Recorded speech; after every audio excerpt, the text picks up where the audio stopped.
भारतीय film star Sunil Shetty के मद्दाहों के लिए बुरी खबर। शूटिंग के दौरान अदाकार को चोट लग गई। पसलियों पर लगने वाली चोट के बायस अदाकार शदीद जख्मी हो गए। भारतीय मीडिया के मुताबिक सुनील अपनी नई वेब सीरीज हंटर 2 की शूटिंग कर रहे थे जब एक्शन सीन फिल्माते हुए एक वजनी लकड़ी उनकी पसलियों पर लग गई, जिससे उन्हें शदीद चोट आई।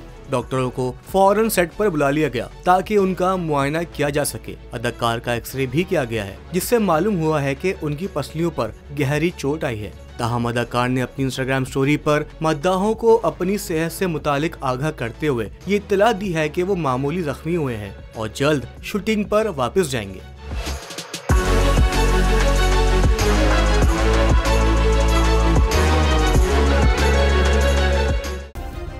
सब्सक्राइब करें और बेल दबाएं ताकि कोई खबर रह न जाए।